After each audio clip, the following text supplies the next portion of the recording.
বর্তমান বিশ্বে মুসলমানদের ভয়ঙ্কর এবং করুণ অবস্থা এবং তা থেকে উত্তরণের উপায়। সুন্নাতুল্লাহ ফি তাদবীরিল আরজ, পৃথিবী পরিচালনায় আল্লাহ সুবহানাহু তাআলার কিছু মূলনীতি আছে, যেই মূলনীতিগুলোকে সামনে রেখে আল্লাহ এই পৃথিবী পরিচালনা করে থাকেন। যেমন আল্লাহ এই পৃথিবীতে সূর্যের ব্যবস্থা রেখেছেন, চন্দ্রের ব্যবস্থা রেখেছেন, রাত এবং দিনের ব্যবস্থা রেখেছেন, মেঘ, বৃষ্টি, ঝড় বাতাস, মিষ্টি পানি, লবণাক্ত সমুদ্রের পানি, যাবতীয় খাবারের ব্যবস্থা, মানুষের রিজিক এবং রুটির ব্যবস্থা, সব মিলিয়ে আল্লাহ সুবহানাহু তাআলা একটা পরিপূর্ণ ম্যানেজমেন্ট সিস্টেম আল্লাহর আছে এই সমগ্র পৃথিবী পরিচালনায়। এই ম্যানেজমেন্ট সিস্টেমের মধ্যে আল্লাহ সুবহানাহু তাআলার কিছু রুলস অ্যান্ড রেগুলেশন আছে, কিছু নিয়ম কানুন আছে, যেটা করলে যেটা হয়, আবার কিছু করলে কিছু হয় না। তো আল্লাহ সুবহানাহু তাআলার পৃথিবী পরিচালনার এই মূলনীতিগুলো জানার একটাই উপায় হচ্ছে ইতিহাস। যেহেতু আমরা সীমিত জ্ঞান আল্লাহ আমাদেরকে দিয়েছে, এই সীমিত জ্ঞান নিয়ে আমরা ভবিষ্যতের খবর জানি না। এই সীমিত জ্ঞান নিয়ে আমরা মাযা তাকসিবু গাদান, আগামীকাল একটা নাফস কি উপার্জন করবে তা জানে না। ওয়া বিআইয়ি আরদিন তামুত, কোন মাটিতে মারা যাবে তা জানে না। ঠিক তেমনি আমরা আমাদের নিজেদের শরীর, আমাদের সার্বিক অবস্থা সম্পর্কেও জানি না। জানেন কে? আল্লাহ সুবহানাহু তাআলা।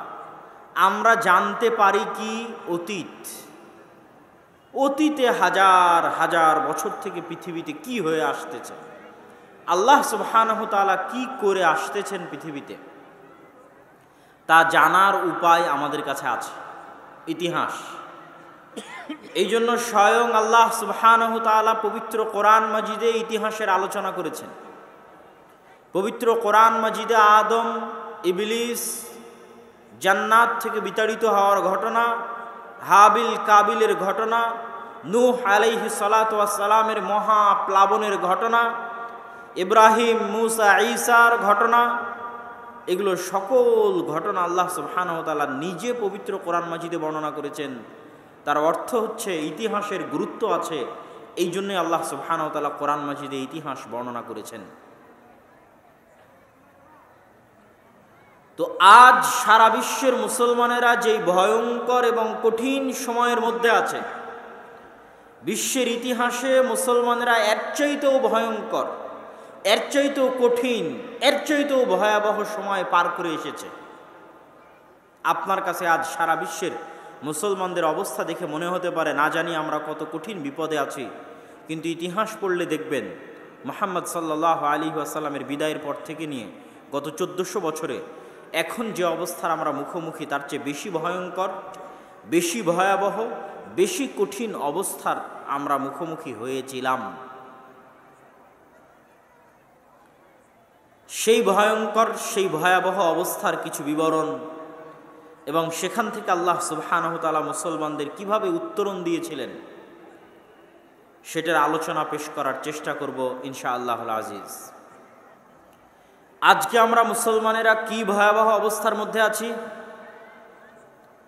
আজকে ফিলিস্তিনের গাজায় এখন পর্যন্ত 8 থেকে 9 হাজারের অধিক মানুষ, নারী, পুরুষ, শিশু গত 10-15 দিনে হত্যা করা হয়েছে। 100, 200, 500 নয়, 8-10 হাজার মানুষ। সমগ্র গাজায় জ্বালানি তেলের 27 দিন যাবৎ 1 ফোঁটা সরবরাহ নাই।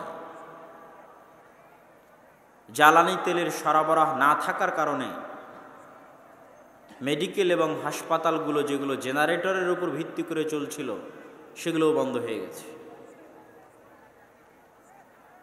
সমগ্র গাজায় মোবাইলের নেটওয়ার্ক এবং ইন্টারনেট ব্যবস্থা বিচ্ছিন্ন, পৃথিবী থেকে সম্পূর্ণরূপে ডিসকানেক্টেড। তারা পৃথিবীর মানুষকে কিছু বলবে, তারা বেঁচে আছে না মরে যাচ্ছে এটা বলার তাদের কাছে কোনো সুযোগ নাই।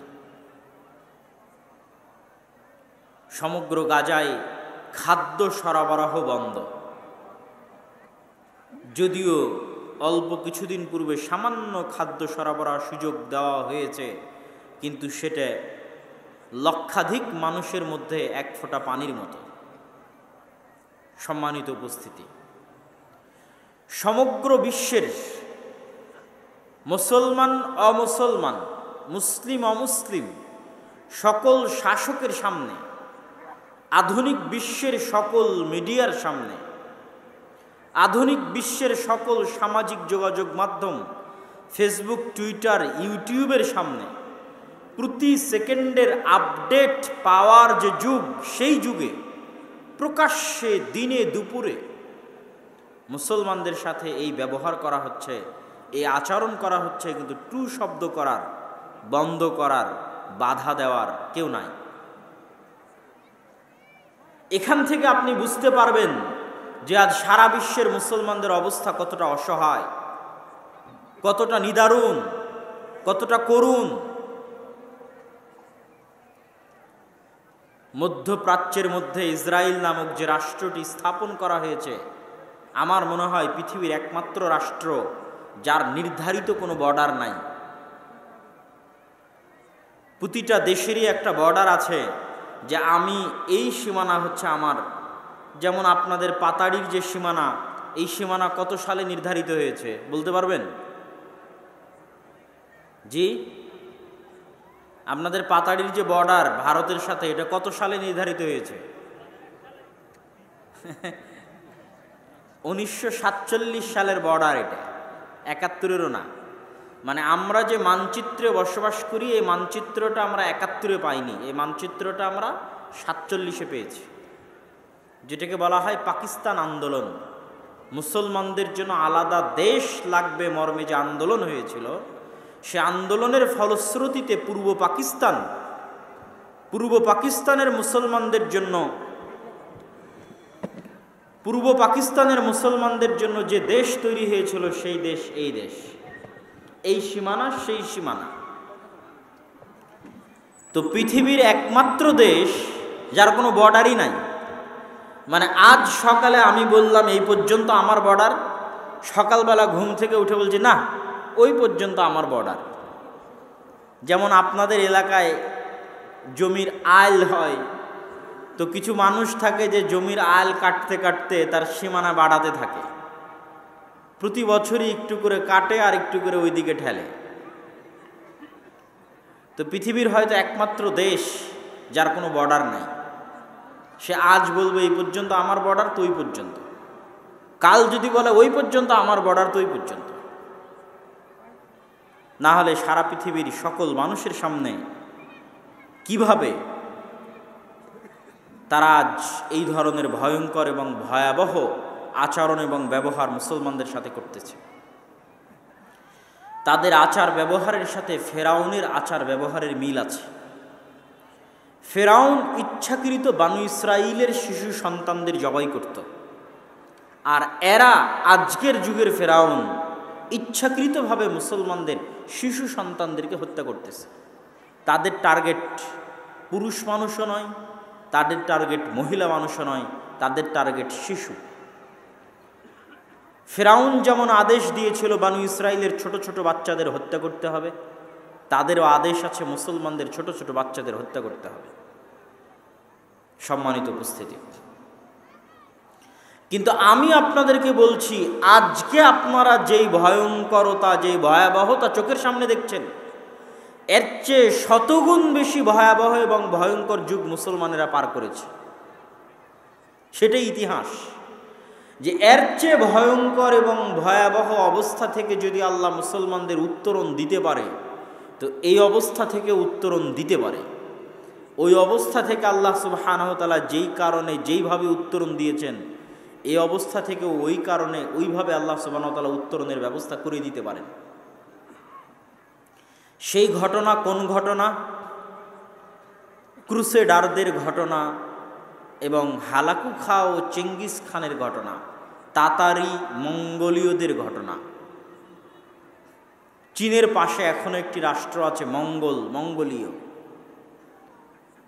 আর ক্রুসেড বলা হয়